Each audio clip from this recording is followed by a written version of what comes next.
Bonjour c'est Nati de Bonjour Asie. Quand on m'a dit viens je t'emmène te faire découvrir le café le plus romantique de toute la ville de Pattaya et qu'en plus tu peux y faire de la pêche au calamar, ça n'a fait ni une ni deux.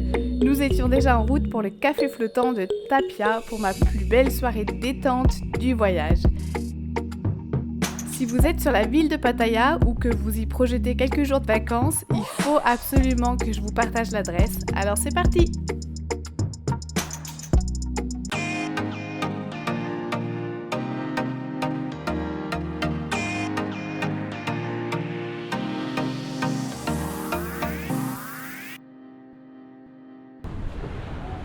Je reviens aujourd'hui sur la jetée de Bali Hai, c'est ma dernière sortie de prévue à Pattaya et nous nous rendons sur le café flottant de Tapia qui se trouve donc au milieu de la mer. Vous pouvez venir jusqu'au port en taxi ou alors comme je viens de faire en Songteu, c'est taxi-bus thaïlandais.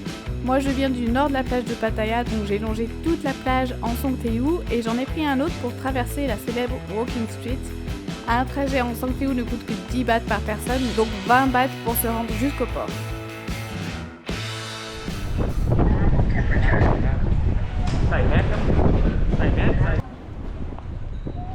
Bali Hai, c'est une jetée très connue à Pattaya et c'est d'ici qu'on peut se rendre sur les petites îles avoisinantes qui sont vraiment très sympas pour passer une journée, voire plusieurs. Sachant que les plages de Pattaya, en tout cas celles proches du centre, ne sont pas terribles. Et puis selon moi, c'est vraiment dommage de ne pas connaître les îles thaïlandaises, même les toutes petites comme Koh Lan par exemple. J'y vais souvent y passer l'après-midi quand je suis à Pattaya parce que les plages y sont tellement belles. Mais donc aujourd'hui, je suis avec des amis thaïlandais qui tenaient absolument à m'emmener sur le café flottant de Tapia pour mon dernier jour sur la ville. Et ça sera donc mon premier café flottant en Thaïlande, donc je découvre en même temps que vous. Pour s'y rendre, il faut acheter un ticket directement ici auprès du personnel ou en ligne sur Klook par exemple, c'est ce que j'ai fait, qui comprend donc l'aller-retour en speedboat.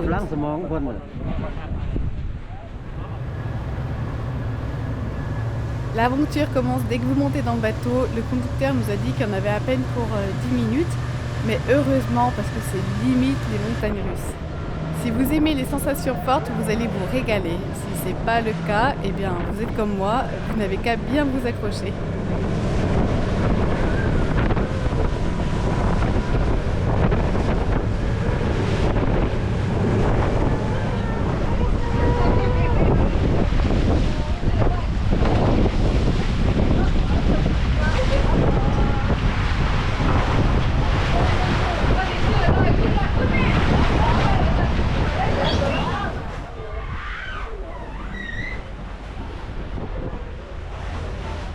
Wow, je m'attendais pas à ce que le café soit aussi grand, c'est un peu un café-restaurant. Il ouvre donc dès 16 h et comme je viens de prendre une des premières navettes, il n'y a encore pas grand monde et tant mieux, je vais pouvoir faire un tour tranquillement.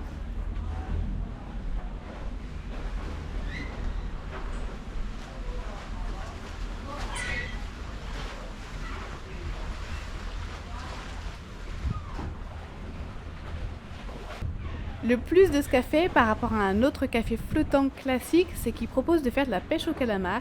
C'est compris dans le ticket, donc pas besoin de payer un surplus. Et en fait, ils le disent pas forcément, mais on peut se servir, prendre une canne à pêche et puis se caler là où on veut pour une belle partie de pêche.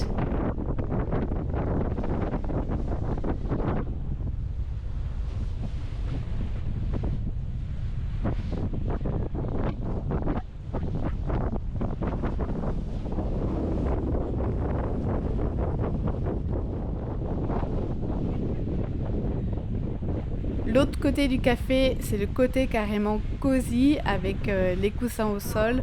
De quoi promettre une soirée détente au maximum. Et il y a carrément un deuxième étage, tiens. Le café est vraiment incroyable. Je sais qu'il y a d'autres cafés flottants sur Pattaya même, mais ils ont la réputation pour être beaucoup plus soft, plus simple quoi. Alors qu'ici, on se croirait limite sur la terrasse d'un restaurant.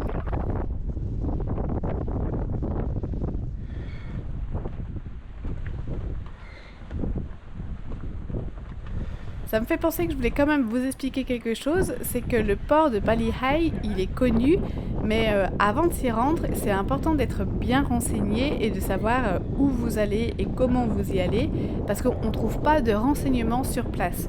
En gros, quand on arrive sur le port et qu'on est touriste, on est accosté un peu de partout pour nous demander où est-ce que vous allez, moi je vous emmène ici, moi je vous emmène là pour tant de bahts. On va avoir plein de propositions qui sont loin d'être les plus intéressantes. Je prends un exemple pour le café de Tapia. C'est assez facile parce que le quai est le premier quai et que les navettes sont facilement reconnaissables. C'est écrit Tapia en gros. Mais même si vous passez à côté et que vous demandez l'info à quelqu'un, tout le monde va vous proposer de vous y emmener. Personne ne vous dira qu'il y a une navette qui existe et qui se prend au numéro 1. Ou alors vous allez avoir des personnes qui vont vous proposer de vous emmener sur un autre café flottant, moins cher, et puis vous allez vous retrouver sur un bateau de pêche limite, sur lequel il y a des chaises en plastique et c'est tout. Et je vous promets, c'est arrivé à des amis, ils étaient quand même un peu déçus. Donc voilà, avant de se rendre sur le port de Bali High, c'est bien en fait d'avoir déjà les informations, d'avoir déjà cherché où est-ce que vous allez et puis comment vous pouvez y aller.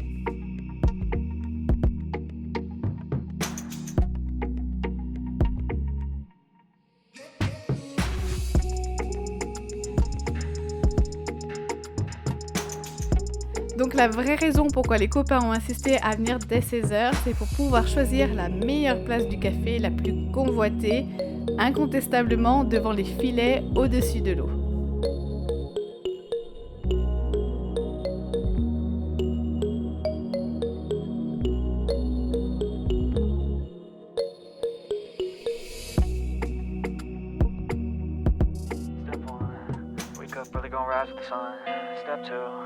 Get some good, some food in you.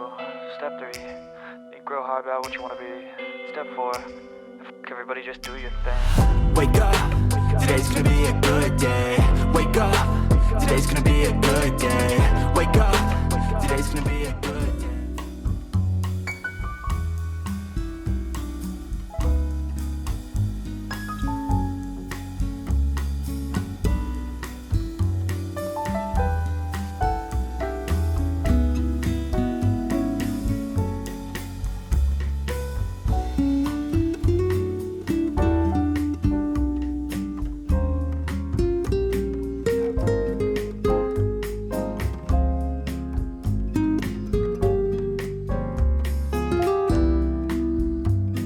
J'ai pas pensé à filmer, mais on a grignoté un petit peu. La cuisine est assez bonne.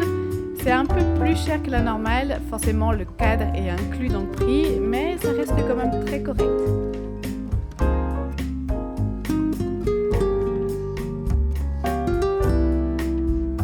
L'ambiance ce soir est hyper romantique et la magie de pouvoir essayer la pêche au calamar n'y est pas pour rien.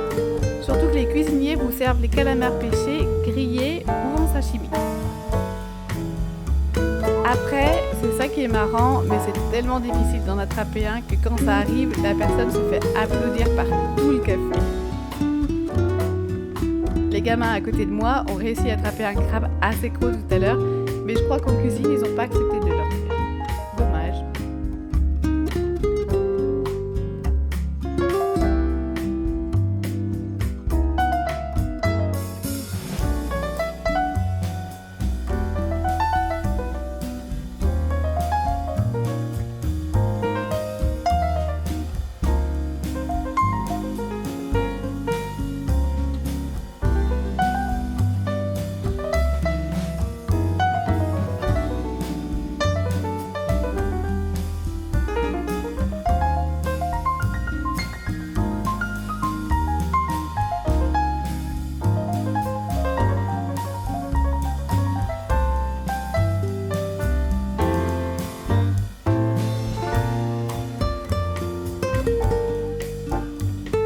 Le coucher de soleil en Thaïlande est magnifique, encore plus si on peut le contempler au-dessus de l'eau.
La terrasse est restée assez vide, alors je précise qu'à l'heure où je filme, on est encore en période Covid, donc il y a encore que très peu de touristes sur Pattaya. Une dernière chose qu'il faut absolument que je vous dise, c'est qu'en fin de soirée, quand vous sentez que vous avez fini de consommer et que vous allez bientôt partir, réglez la note tout de suite, parce qu'il faut le ticket de règlement pour pouvoir remonter sur le speedboat. Et que quand les gars annoncent l'arrivée de la navette, en fait, on a juste le temps de monter, on n'a absolument pas le temps de payer. Et pas mal de personnes loupent la navette parce qu'ils n'ont pas payé tout simplement. Et ça dépend des saisons, mais quelquefois il y a des navettes toutes les 30-45 minutes. Donc on se retrouve à attendre la prochaine navette. Et ça, personne ne vous le dit. Mais bon, ça ne sera pas votre cas parce que moi je vous l'aurais dit.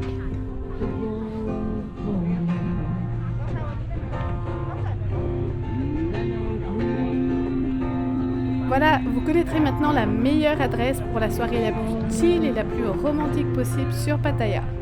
C'est vraiment l'endroit parfait pour clore un séjour de quelques jours sur la ville et que vous soyez en couple, entre amis ou en famille, les enfants ne peuvent qu'adorer le café avec les poufs, les balançoires et puis les cannes à pêche.